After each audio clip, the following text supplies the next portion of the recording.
Hai, Assalamualaikum semua. Apa khabar dan selamat hari trading. Dan hari ni hari Jumaat. Hopefully you trading dengan lebih baik dan juga lebih sistematik dan approach yang lebih pragmatik.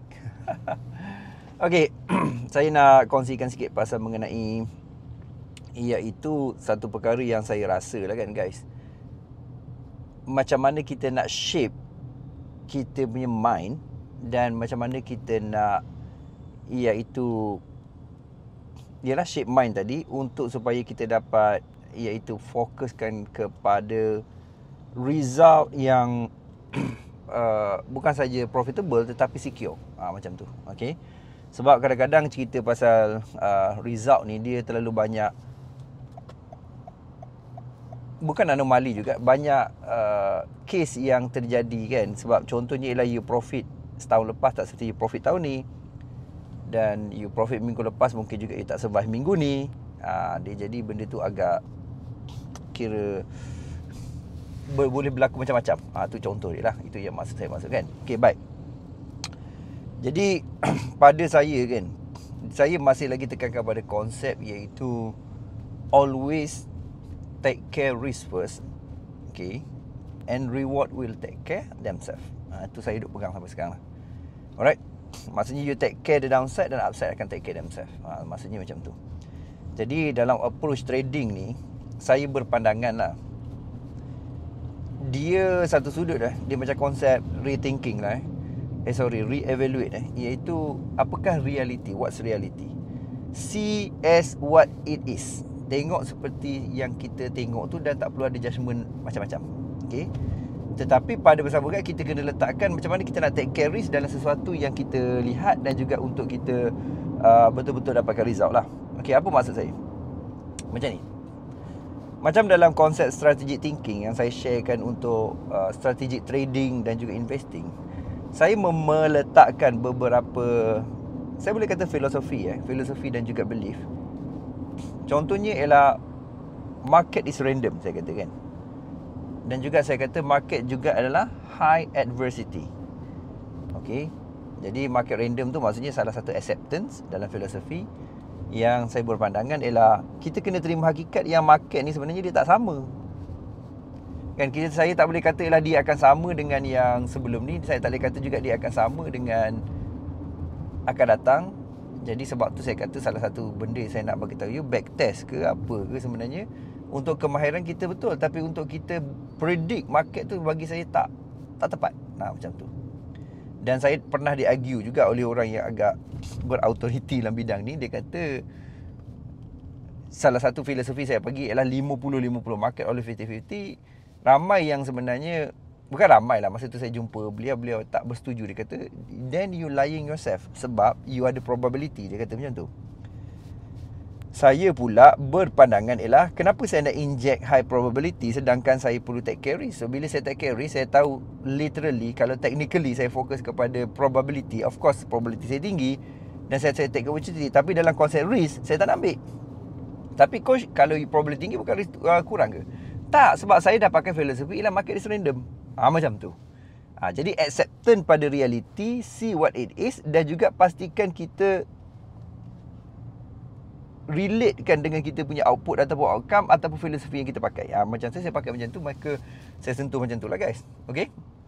So, jadi lagi apa benda contoh dia lagi? Okay, contoh dia macam ni.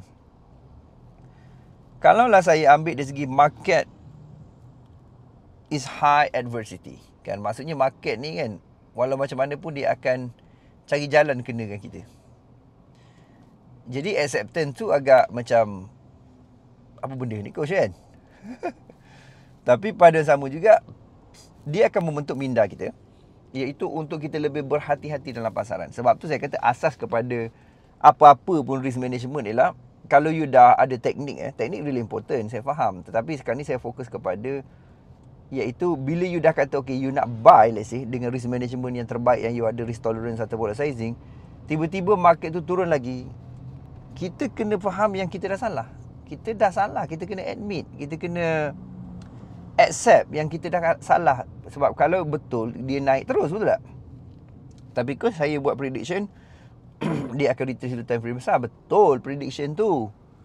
Tetapi dari segi reality execution, you execute dekat H4 let's say, turun kepada daily. Tapi bila H4 turun daily tu sebenarnya dah salah. Walaupun selepas tu daily tu naik terus. Tu konsep dia. Jadi idea dia ialah, iaitu saya nak you faham, dari segi strategi, kan, dari segi kefahaman you, yang you perlu nampak benda ni iaitu important untuk you punya end result you.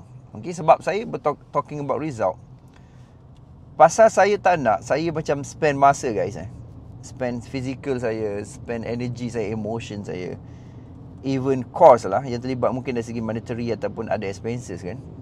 Tiba-tiba end of the day dah buat 3-5 tahun, rupanya silap. Oh gila bang. Satu ialah disebabkan faktor umur lah kan. Bukan maksud saya faktor umur tu ialah saya 41, kemudian literally saya tak ada room for error. Bukan maksud saya macam tu. Maksudnya ialah kalau you umur 20 pun, kenapa you nak waste 5 years you punya time? Itu maksud saya.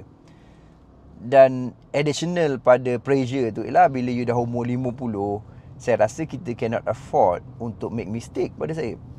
Jadi mistake tu biar kita cari jalan untuk kurangkan. Jadi mungkin dari segi,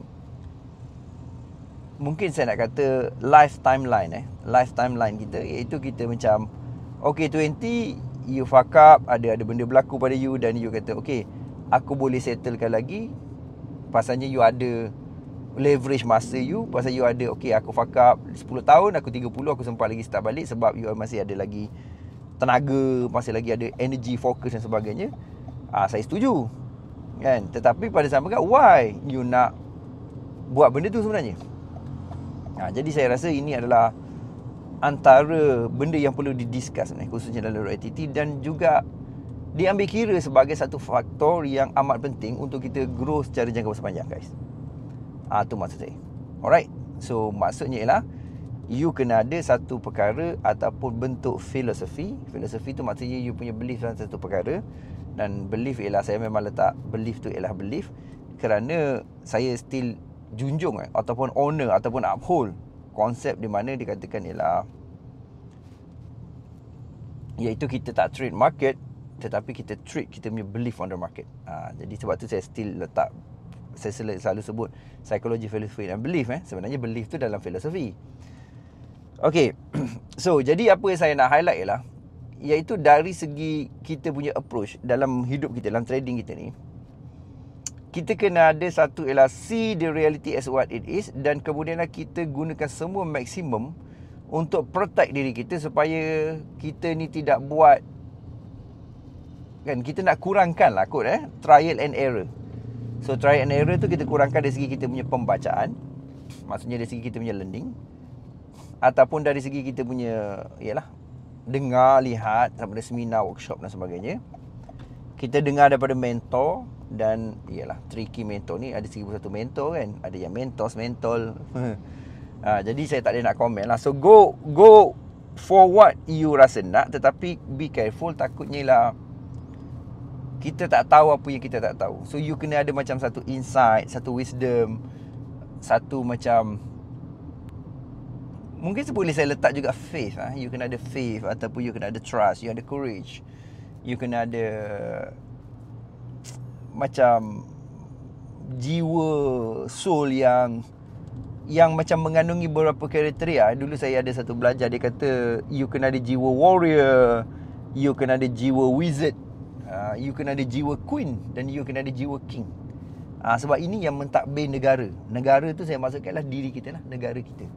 So you kena ada heart of warrior. Maksudnya you kena ada macam courage, act in spite of mood, act in spite of fear. Tetapi you kena ada wizard juga. Wizard tu maksudnya ialah you kena ada magic. Magic tu biasanya dia pakai spell. Spell tu biasanya kita pakai macam, ialah macam filosofi, psikologi, itu wizard. Lepas tu kalau you pergi kepada queen ni lebih pada, kalau you perasan queen ni lebih kepada menasihati, advice, ataupun dia melihat perkara di belakang tabir. So maksudnya you kena understand as a intelligent point as a queen. Dan pasal king ni lah make decision lah. Jadi you kena ada ability make decision. You kena ability monitor. You kena ada observation, kan? You kena ada ability juga untuk wizard, you can spellbound. Lepas tu pada sama you kena ada ability sebagai warrior. Okay, alright. Pelik reality apa kerja dah cakap macam ni, tapi dia tak pelik guys. Sebab iaitu benda ni real. So kalau you nak go untuk jaga sepanjang, kalau you nak betul-betul make money, you can understand. This is a principle yang akan bawa you fly high. Alright, jumpa lagi dan salam hormat. Dan all the best. Komen kat bawah ni apa yang you learn. Sikit sebanyak saya pun nak baca, nak respond pada you. Saya appreciate you semua komen. Dan juga appreciate you as a subscriber, student, dan juga mungkin you tak subscribe pun, tapi you terjumpa. Thank you so much. Alright, jumpa lagi dan all the best.